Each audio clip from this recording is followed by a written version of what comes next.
Biz nikahı kıyarken imamı çağırıyorsunuz. Hocam işte şu nikahı kıyar mısınız? Ne diyor imam? İşte Allah'ın emri, peygamberin kavliyle falan kes evlendirdi. Yani bence bu çok da sağlıklı bir şey değildir. Sen çeyiz alırken Allah'ın emri, peygamberin kavlini hatırına getirmedin. Altın alırken bunu düşünmedin. Efendim mobilya alırken bunu düşünmedin. Şu hediyeyi bu hediyeyi isterken bunu düşünmedin. Şimdi iş bitmiş, istediğini koparmışsın. Efendim damat adayını istediğin gibi namazlı mıdır değil midir bunun hesabını katmamışsın. Menfaatini hesaba katarak kararını vermişsin. Sonucunu neyle bağlıyorsun? Allah'ın emri, peygamberin kavli. Peki gerçekten böyle midir? Sadece burada mı Allah'ın emri, peygamberin kavlini düşünmemiz lazım? Bütün bu aşamalardan geçerken mehrini, efendime söyleyeyim çeyizini, efendime söyleyeyim hediyesini, efendime söyleyeyim mobilyasını, şusunu, busunu düşünürken Allah'ın emri, peygamberin kavliyle deseydin ya ve öyle deseydin evliliği kolaylaştırmış olurdun. Gençlerin önünü açmış olurdun. Haramın yolunu kapatır, helalin yolunu açar, çocuklarınızı ne yapmış olurdunuz? Böyle bir hastalıktan korumuş olurdunuz. Bunların hiçbirisini yapmıyoruz. Nikah söz konusu olduğu zaman Allah'ın emri, peygamberin kavli, bence bu çok samimice bir yapılan bir şey değildir. Eğer öbür aşamalarda bunu hatırlamamış ve acaba bir bayanın mehrini için nasıl yapmak gerekir? Peygamber Efendimizin talimatını düşünmemişsek, efendime söyleyeyim masrafları hazırlığını yaparken eğer bunu hatırımıza getirmemiş isek, sadece nikahta bunu yapmışsak bu evliliğimize bereket, evliliğimize keramet katmaz. Ve maalesef pek çok aile bu manada bir nevi ticari bir evlilik yaptırıyor. Ticari bir evlilik yaptırıyor. Gelen damat adayının nasıl birisi olduğunu, dindar mıdır, namazlı mıdır, niyazlı mıdır, değil midir, bunu hesaba katmadan ne iş yapıyor diyor. İlk sorduğu soru şudur. Ne iş yapıyor?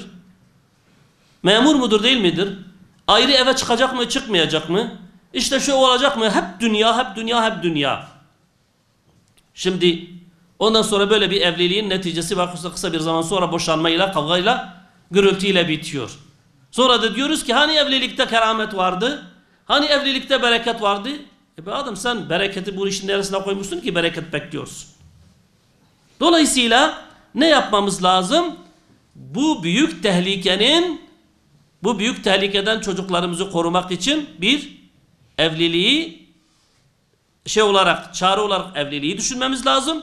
İki, acilen bu evliliği kolaylaştırmamız lazım, rahatlatmamız lazımdır. Ki bir an önce bu tedbir alınabilsin ki bu haramların önüne geçilebilsin.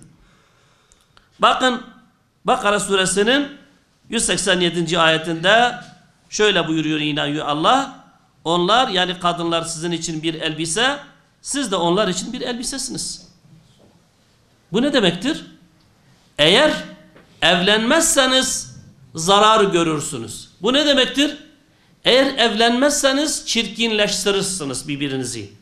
Çirkinlikleriniz artacak. Günahlarınız artacak. Haramlarınız artacak. Bu çirkinlikler belki ailenizin namusuna zarar verecek. Ailenizin şerefine zarar verecek çocuklar için. Söylüyorum. Ama eğer siz evlenirseniz bir nevi nasıl bir elbise üzerine giydiği kişiyi soğuktan, sıcaktan koruyorsa, onun ayıp yerlerini örtüyorsa, güzelleştiriyorsa, evlilik de erkek kadın için bir elbise, kadın erkek için bir elbisedir. Yani birbirlerini haramlardan koruyorlar, çirkinliklerden koruyorlar, yanlışlardan koruyorlar ve ne yapıyorlar? Bu manada bir koruyucu oluyorlar. Birbirlerinin yanlışlarını örterek, muhafaza ederek birbirlerini bu manada destekleyerek yanlışa düşmelerine, günaha düşmelerine, çirkinleşmelerine izin vermiyorlar. Ama bunu biz kolaylaştırmadığımız zaman, bunu teşvik etmediğimiz zaman adeta diyoruz ki evet neslimiz zaten burada yeterince de düşman var. Neslimiz bütün bu tehlikelerle baş başa kalsın. Varsın çirkinleşsin. Varsın aile izzetimi ayaklar altına alsın. Varsın şunu yapsın, bunu yapsın. Sonra da dizimize vuruyoruz. Nerede yanlış yaptık? Dolayısıyla Bunları mutlaka bilmemiz lazım. Peygamber Efendimiz sallallahu aleyhi ve sellem evlenin. Kişi dininin yarısını evlenmekle tamamlamış olur. Diğer yarısı için de Allah'tan korksun. Tabarani'den geçen hadis-i şerifi az önce de izah ettim. Başka bir hadiste ey gençler topluluğu, sizden kimin gücü evlenmeye yetiyorsa evlensin. Çünkü evlenmek gözü haramdan sakınmaya, namusu ve iffeti korumaya daha elverişlidir. Bunlar bizim için her şeyden daha değerli olması gerekmiyor mu? Kıymetli babalar, namusumuzun korunması, dinimizin korunması, iffetimizin korunması, gözlerimizin haramdan korunması o kadar değersiz midir ki? Efendime söyleyeyim, alacağımız o hediyelerden daha mı kıymetlidir? O altınlar, o efendime söyleyeyim çeyizler, o masraflar, bu işi ağırlaştıran, bu işi efendime söyleyeyim aşılamaz hale getiren o sebeplerin hangisi bundan daha değerlidir bizim için? Ama maalesef bunun hesap kitabını yapmıyoruz. Yok canım, buna vermem, şuna vermem diyor, kızımız kalıyor evde, bilmem şu yaşa kadar. Niye? İşte altın istedik, istediğimiz altını vermediler. Niye efendime söyleyeyim? Çeyiz şöyle olacak. Bunların durumu iyi değildir. İstediklerimizi alamayacaklar. En iyisi kızım sen söyle, ben evlenmek istemiyorum de. Bu şekilde ne yapıyor? Bu işin önünü kapatıyor ve zannediyor ki iyi bir şey yapmıştır. Kızına iyi bir şey yapmış ve oğluna iyi bir şey yapmıştır. Ama bilmiyor ki o çocuk orada bu kadar efendim söyleyeyim günahları içerisinde her gün ne kadar günah işleyecek, nasıl bir tehlikeyle karşı karşıya kalacak, bunun hesap kitabını yapmadan maalesef böyle bir hataya düşüyoruz. Peygamber Efendimiz yine buyuruyor, 3 şey vardır ki geciktirilmez. Nedir bunlar? Vakti geldiğinde namaz, hazır olduğunda cenaze ve dengi bulunduğunda evlendirmek.